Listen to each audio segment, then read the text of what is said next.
It is exactly like what we discussed for the alkyl halides and aryl halide. So let's go through it. So you may write this chapter heading alcohols, phenols and ethers. Alcohols and phenols are related to each other because they contain OH group, and ethers are a different type of compound only. But they have been discussed in the same chapter, but it's entirely different from alcohols and phenols. So let's start. And this is what the revised syllabus. Basically, you have to learn the nomenclature, methods of preparation, physical and chemical properties in all the alcohol, phenols, and ether examples. And there are How much certain did they things. cut? Sorry? How much is like how much did they reduce? No, actually, from these chapter, no, nothing is reduced much other than the some commercially important compounds and preparation. The latest one yet to come, but this is last year's. But still, this year also, see, this is announced that there will be 30% reduction. But will it be same or there will be change? That we have to wait for. But from this chapter, no, they have not reduced much. From organic, hardly one or two topic. That too, like very what we can say, not relevant topics like general preparation of or commercial preparation of compounds and all. Anyway, that is not there. Other than that, the main reaction, everything is retained. There is nothing much reduced from these chapters. So like previous chapter, basically we'll discuss about its classification, then nomenclature, its preparation method, physical and chemical properties. So same thing we're gonna discuss, but this time for the compounds, alcohol, phenols and ethers. So let's start. How can you define alcohols and phenols? What is an alcohol?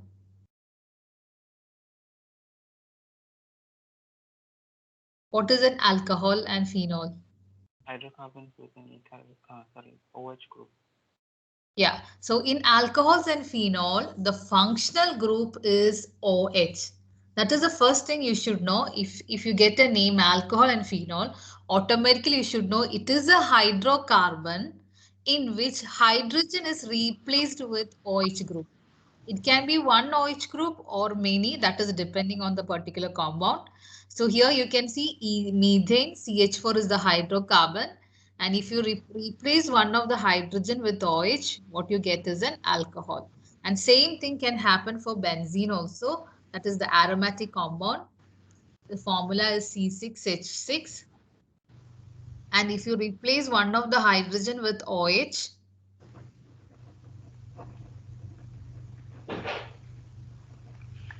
you will get phenol and its formula is C6H5OH. That means one hydrogen is replaced with OH group. So this is what minimum one hydrogen should be replaced. It can be more than one hydrogen replaced with OH group. But minimum one hydrogen, if it is replaced with OH group, then it is coming under alcohols or phenol category. So these two compounds are related to each other or they are closely related because the functional group is OH. Please mute Ma'am, yourself, not using, yeah. ma'am, can they have other functional groups other than OH as well? No, alcohols purely meaning if you want to consider it as an alcohol, it should be OH. But there will be compounds of Okay. combination like carboxylic acid with OH, etc. That is a different types only. Okay, ma'am. So OH is alcoholic functional group or phenolic functional group. So this is quite easy because last year also we had discussed this part like functional group of for alcohols and phenol. But ethers will be a new term to you because last year we are not discussed much about ethers. Mom, can you So go to the previous slide on it, please? previous slide, this is the Yeah, yeah. syllabus. Yes, ma'am. Yeah.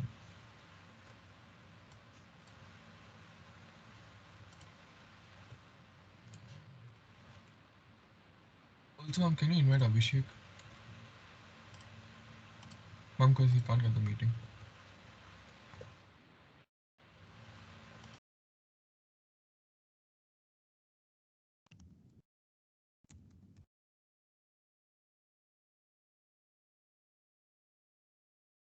Yeah, I invited him.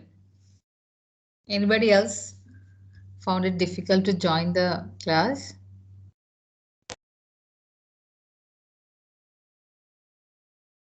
I know, ma'am, because he was saying he couldn't see the meeting. Okay.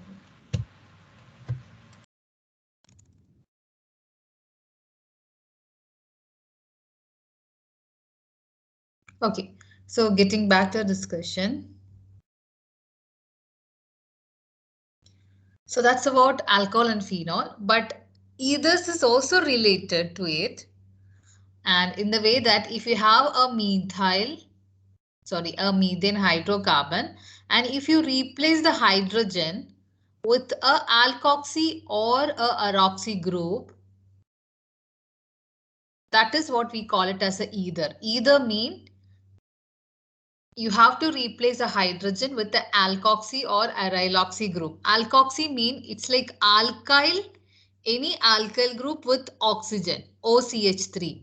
Aryloxy mean O with a benzene or arene compound, C6H5 like that. So these kind of compounds are called ethers, or generally you can say ethers is represented with this format ROR. That means two alkyl chain connected through oxygen. So it is can be considered as a derivative of hydrocarbon. Say example, if you consider methane and if you remove one of the hydrogen and you replace it with OCH3 group, then what you get is a ether. So generally ethers is with this format ROR. That means two alkyl chain. It could be alkyl or aryl chain connected through oxygen. So that kind of compounds are called ethers. And this will be something new to you because alcohols and phenols are familiar. Last year also we discussed in nomenclature, but ethers are something new to you. So here, no need to write the uses, just write the definition of alcohol, phenols and ethers. And you can write few examples as well. Uses is mean the best example you can give for alcohol or OH compound with OH group is sugar. Sugar is not a pure alcohol. There is something else is also present, but still there are 5 OH group present in sugar. Like that spirit, and you know that is also used in hospitals as a sterilizing agent. Like that, there are a lot of things which we use on a daily basis or which is part of our life contains OH group. Glycerol, which is in present in soap, all these kind of lotion and all is actually a alcoholic compound. Like that, there will be a lot of compound if you check on a daily basis we'll be using contains OH group. So I guess it's very clear how can we define alcohol, phenols and ethers. Ma'am, only the first 2 points, right? Yeah. And if you want, you can write ethers as these examples, even though it's coming in the next slide, but still. Ma'am, sugar is alcoholic? Sorry? Oh wait, I just realized. Yes, ma'am. OH. Sugar? Yeah? Ma'am, I asked if sugar is alcoholic. Sugar is alcoholic means it's not a pure compound containing OH Is that only. It says is is actually it an that says aldehyde. sugar is not too much sugar is not good? And sugar can be divided. Sugar is used for preparation of alcohol because it decomposes to give you ethyl alcohol. But sugar is not a completely alcoholic group only. There is aldehyde also present in it. So that is why its property is different, not exactly like an alcohol. But there are 5 OH group present in one molecule of glucose. If you take glucose or fructose, there are 5 OH group present in them. Anyway, let's move to the next topic. That is classification. Here, this classification is exactly what we discussed for haloalkenes and haloarene. The first classification is as mono, di, tri, or polyhydric compounds. This is the general classification based on the number of OH groups. And as you can see, if you look into the example, there are mono means one OH group, two OH group is di, and this is trihydric compounds. If it is more than 3, we call it as polyhydric compounds. So it can be there in aliphatic and also aromatic.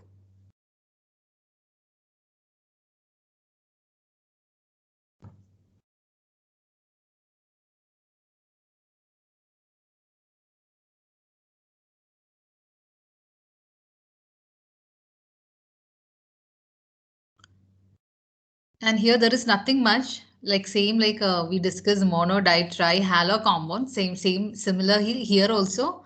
You can have mono, di, tri or polyhydric compound based on the number of hydroxyl group present. OH is an hydroxyl group, that is why we call it as hydric compound. That is just for the classification. Just write example or that will be enough. Nothing much to write or explain over here. So this is the symbol Ma'am, classification. no need to write the classifications. You have to, but no need to write everything. You already know it, right? Ma'am, so we should only write mono, di, tri, or polyhydric compounds and Subtly what you want examples. to do. In your own words, you write it. Rather than copying, you just write it down, or you just write the example and explain like that.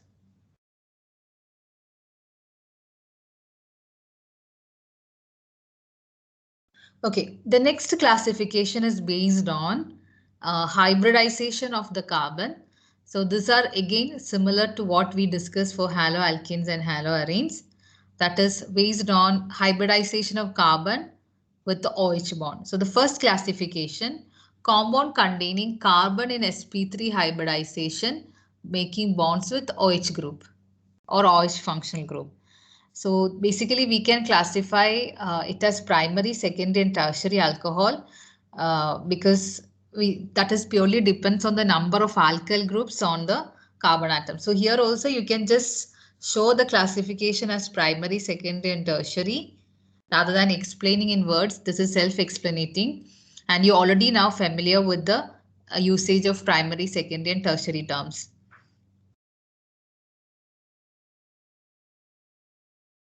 So this is the first thing which we are looking this under the classification of compounds with the hybridization. So sp3 carbon, making that mean sp3 carbon mean it's a single bond. That's the first thing you should know, that carbon bonded to OH isn't making single bonds with other elements also. So that is what the sp3 carbon OH bond. And you can have primary, secondary and tertiary alcohols based on number of alkyl groups attached to the carbon atom.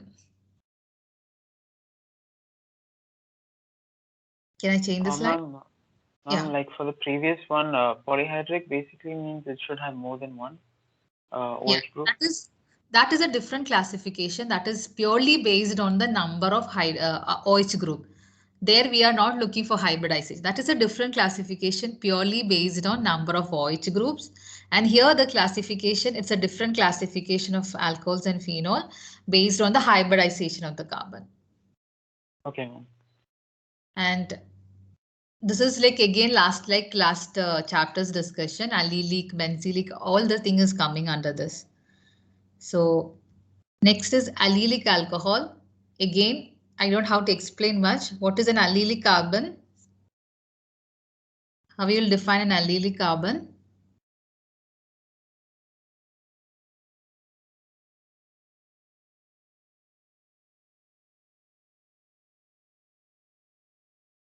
What is an allylic carbon? Please respond.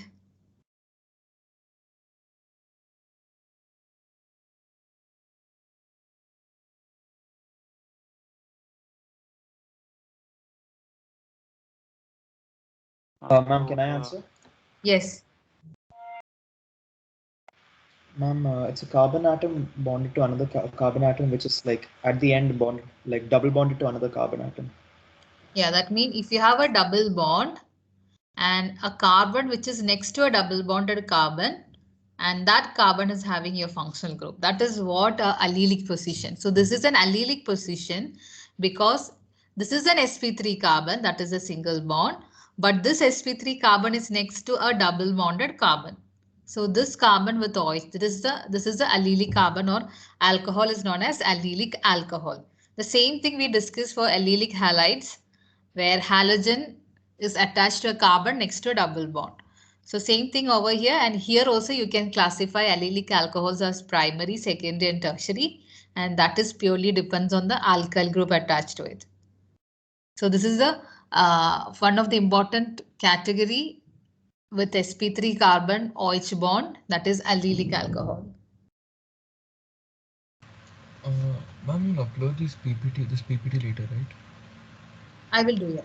Thank you. Because ma'am, sometimes you're going, ma'am, so I'm missing out on the other previous stuff, ma'am. Yeah, actually, these are very easy thing, and I don't want to waste much time on explaining this Yeah, to ma'am. you. So if you even rush, ma'am, can you like upload the PPT later so we can finish the notes for the previous ones? Yeah, I'll do that. That will be better. You can refer the notes and write. So now you just write the headings and all so that you get a minimum understanding. Yes, ma'am. And if you already know this definition, you can just write in one word. That will be enough. No need to show the example because allelic is only the concept is that you should know what is an allelic position. It's a position, a functional group attached to a carbon which is next to a double bonded carbon. That's it. Whether it's an allelic alcohol or allelic halides or allelic any other category of organic compound, allelic position has got same meaning. But only thing is that based on what is the functional group attached, it could be allelic halides, allelic alcohols or amines. That purely does, just changes as per the functional group present. The next is benzylic alcohol. Again here, benzylic alcohols are a carbon which is next to the benzene group is called a benzylic position. And if a OH group is attached to a benzylic carbon, we call it as benzylic alcohol. Again, the same thing. You have a benzene ring and the carbon is there and OH is not directly on benzene, but instead OH is attached to a carbon which is next to benzene. That is what benzylic alcohol. So again, allelic and benzylic is the term, just you need to familiarize. Rather than explaining with the example, you should know what is benzylic position and what is allelic position. So these two are coming under sp3 carbon because the carbon with OH bond is a single bond. That carbon was next to a double bond system that is allelic or a benzene system that is benzylic. So that's the only thing you should know in comparing allelic and benzylic. Then the second classification based on the hybridization is sp2 carbon OH bond. Here you can see that carbon is an sp2 hybridization mean it is a double bonded carbon. So that is what first thing you should understand from the hybridization. sp2 means it is carbon-carbon double bond. If a OH group is directly attached to a carbon in double bond, then it is vinylic. If OH group is directly attached to the benzene ring, then we call it as phenol. So these are just common name systems which will be easier for us to understand the reaction and preparation, just knowing the terms.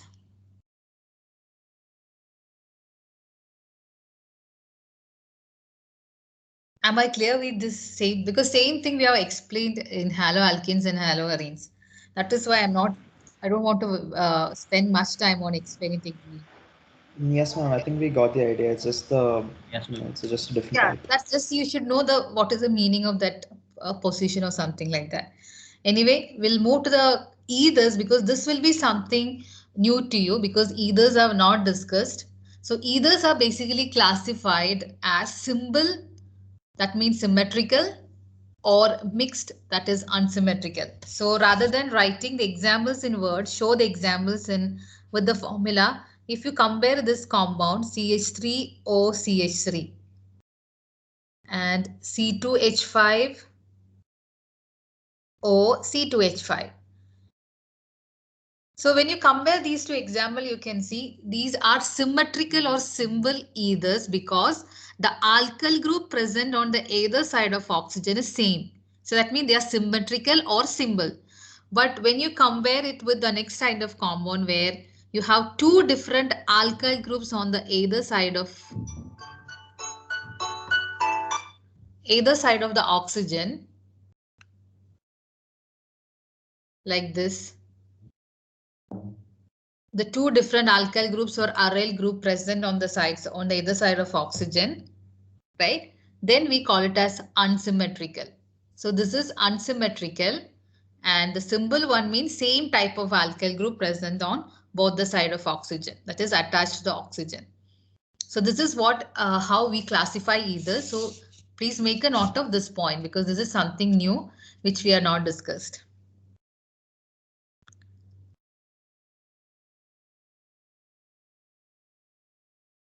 So ethers are classified as simple or symmetrical and mixed or unsymmetrical based on what are the alkyl group present or attached to the oxygen atom. If both the alkyl groups are same, we call it as simple or symmetrical. If they are different, we call it as unsymmetrical or mixed ethers. So just draw these structures, which will make you make it clear what is the how the classification is done. So this part is just an introduction part, familiarizing the different types of like way of expressing alcohol, phenols, and ethers.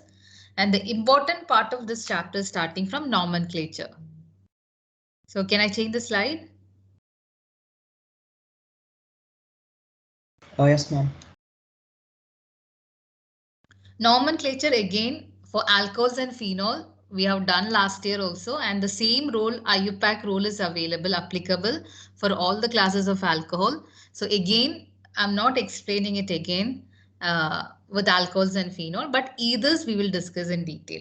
So in the case of alcohol, the general rule, if you see the symbol, take an example of C2H5OH. The common name system is whatever is your alkyl group, then we use the word alcohol. So here it will be ethyl alcohol. That is the common naming system. Ethyl alcohol, propyl alcohol, butyl alcohol, like that. That means whichever is your alkyl group, that alkyl name plus the word alcohol will be added. So butyl alcohol, pentyl alcohol, like that. Alkyl, what is the alkyl group plus the name word alcohol will be added. But when you're naming it in IUPAC rule, it will be like whatever is the hydrocarbon. So it is supposed to be ethane. From ethane only OH group is added. So it will be last letter E will be removed with the word OL. So it will be ethanol, propanol. So usually we write ethane as ENE, right? That is the last term E. That will be removed and instead oil will be added. So it will be ethanol, propanol, butanol, pentanol, etc. That's a simple thing. But when you have branched type of compounds, then you have to use that IUPAC proper ruling, that longest continuous chain and numbering based on the preference order.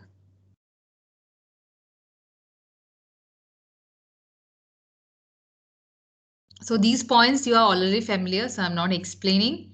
But let's try one example just to check how much you are comfortable with this.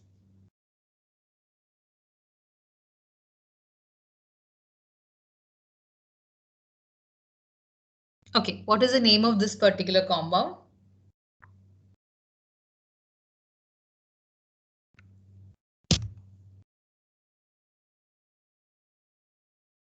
How can you name this compound? Or is it butyl? Ma'am, is it butyl? Yeah, so again, the longest continuous chain, you have to number. It's 4 chain and you will number so that the OH carbon will get least number. So you can name it as 2-butanol or butan-2-ol. You can write in both way. Butan-2-ol or 2-butanol. So same rule is applicable for any complex type of alcohol. The same IUPAC rule, the longest continuous chain and numbering based on the preference order, or the least number should be there for the functional group or the substituent. So that is what commonly applicable for alcohol. And in the case of cyclic alcohol, that will be something which we are not discussed maybe. You can see that cyclic alcohols are named using the prefix cyclo and considering the OH group attached to carbon 1. That means whichever carbon in which OH is attached is considered as first number. So it is cyclohexanol, and you don't have to mention number 1 if it's only an OH group. But in the second example, you can see this will be considered as the first carbon and the second carbon is CH3 group. Ma'am, can we get the common names? Sorry? The common naming system. For this one? Yes, ma'am. Common name is same thing only. Okay, ma'am. Common thing, if something is there, then I will specify, okay, if there is something important. Otherwise, it's just like that only, because for every common compound, there is no common name. Because common name is something which is available for a common compound, which is available and which they are in use. For them only we used to call it in a symbol names. But there are certain compounds which was not commonly used. For them, we don't have a common name also.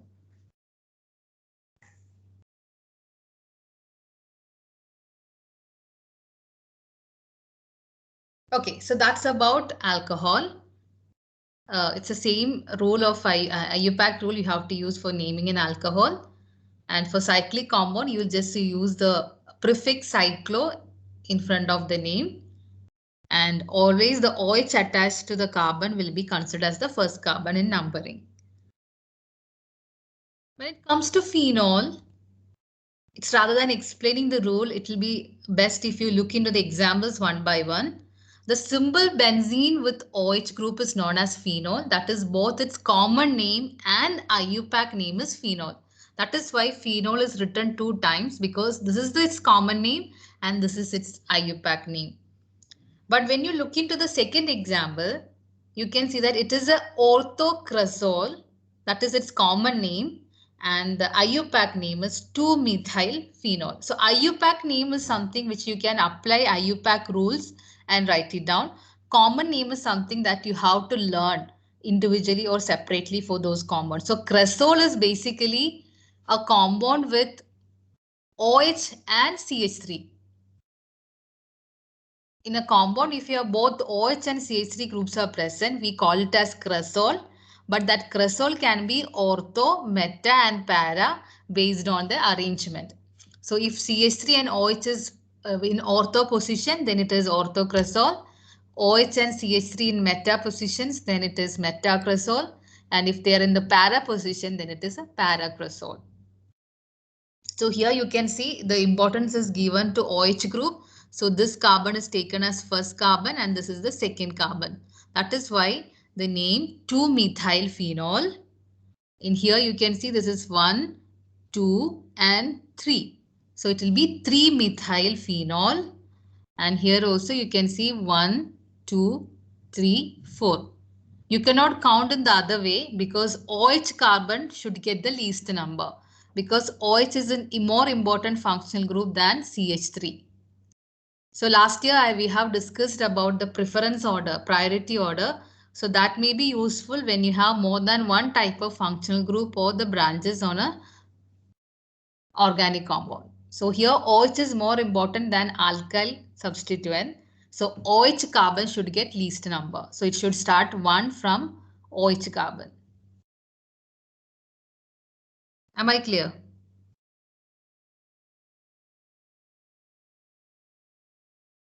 Yes, ma'am.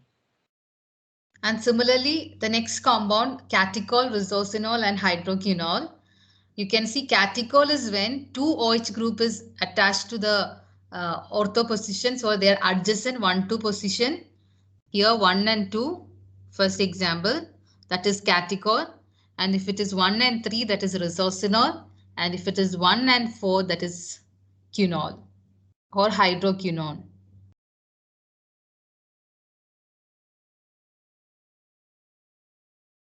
So common names is that you have to learn for that particular compound. There is no particular rule for common name, that is just given commonly for them. But IUPAC rule, that is you can apply, just learning the basic rule you can apply to any compound. So here you can see it's a 1,2 diol, 1,3 diol and 1,4 diol.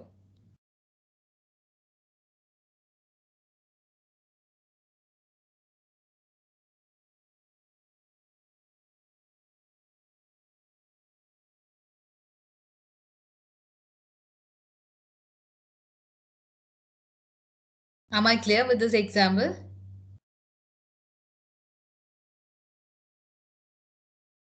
Yes, ma'am. Okay. Now what is more important is the nomenclature for ethers, because that is what a new type of compounds which you have not learned. So the IUPAC rule for ethers is different, because in ethers it's not a continuous carbon chain. right? The carbon chain is something where an oxygen is also connected between them, right? That means generally R is the representation for either. That means it's not a continuous carbon chain. So the IUPAC rule which we were using for the other organic compound cannot be used here directly. Instead, there should be a different rules is applicable for either. So let's look into the examples one by one. Then it will be easy to understand. So the first example is CH3O, CH2, CH2, CH3. The first rule is that when you're looking into a ether, count the number of carbon atom on both the ends. Here you have only one carbon group and here you have a 3 carbon chain, right? So in common name system, this is the common name system. In common name system, we write methyl propyl ether because it's a normal propyl chain and this is a methyl chain. The first one is a methyl chain and this is a normal propyl chain. So it is a methyl propyl ether. So whatever is your smallest parts out of 1 and 3, 1 is the smallest carbon chain, that is methyl. We'll start from there. Methyl propyl or N-propyl ether. N-propyl means normal propyl chain. But when you come to an IUPAC system, again, the rule is that we use the word oxy, okay, with the lowest number carbon chain. So here it was a methyl group. So we write it as methoxy propane because this is a propane chain. So this part considered together as methoxy propane. That is the IUPAC rule. I'll explain it again. Yeah. Okay, I'll do it again. If you look into an organic compound which is coming under ethers, so there will be 2 alkyl chains connected through oxygen. So you have to look into the chain length on either side. Always the one with the lower number of carbon atom will be mentioned first, whether it's a common name or IUPAC, that will be mentioned first. So here you have methyl group. And this is actually a propyl or a normal propyl chain. So the common name system is easy. Just write the name of the 2 alkyl and use the word ether at the end. So methyl propyl ether. Because you just find out what are the alkyl chains attached to the oxygen atom. So methyl ethyl or methyl propyl or methyl butyl, like that.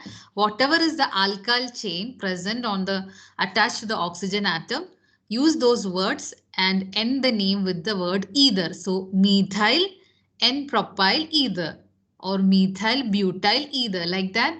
That is what we use in common name system. But when it is an IUPAC system,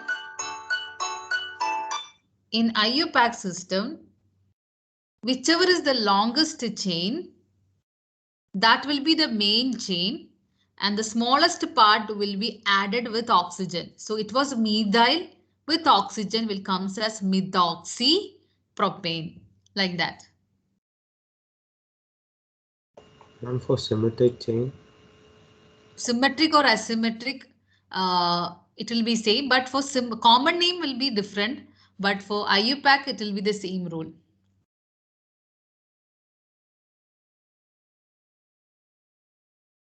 Common name will be different. We'll discuss that. I mean, let's take that example. If it was symmetrical, like, okay, take this example. Okay, if it's a common name system will be, it's actually methyl and methyl. So instead of writing methyl ether, they'll write dimethyl ether. That is the only change if you have a symmetrical ether. Instead of writing methyl 2 times, we just write dimethyl ether. And what will be the IUPAC name here? Take one part along with oxygen. So it will be methoxy Methane. Am I clear? Yes, ma'am. So we have to discuss different examples to understand it a little better. So let's do next one, CH3O C2H5. Common name and IUPAC name.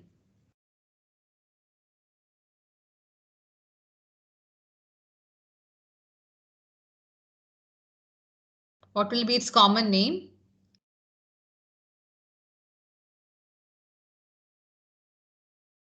Ma'am, is it methyl, ethyl, ether?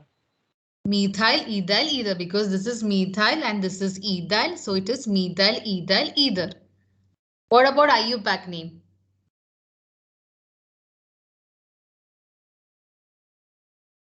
In IUPAC name, the lowest number Methoxy. carbon side, yeah. This will be together as Methoxy. methoxy, Ethyl. ethane, ANE, hydrocarbon, will be considered as a derivative of ethane. It was supposed to be C2H6. And if you remove one hydrogen with OCH3, it will become methoxyethane. Like that we consider. That means a derivative of longest hydrocarbon chain. So it was supposed to be an ethane. And if you remove one hydrogen with OCH3 group, so OCH3 group is methoxy and the hydrocarbon is ethane. That is why the name methoxyethane. Let's do the next one. C6H5OCH3.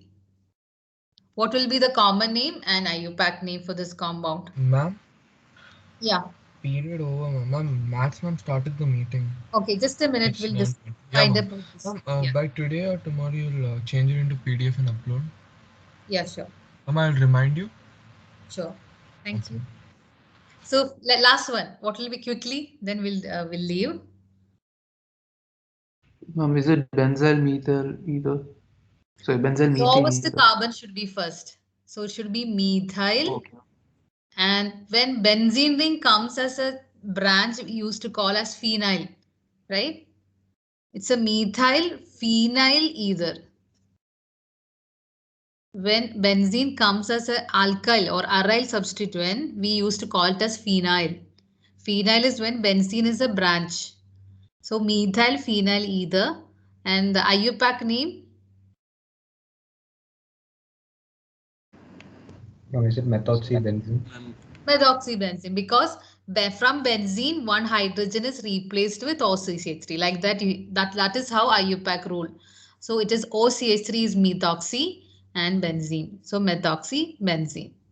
Anyway, we'll continue tomorrow also because this is something which is new to you for the IUPAC rule. So please go through it and come back for the continuation. Thank you, ma'am. Thank you.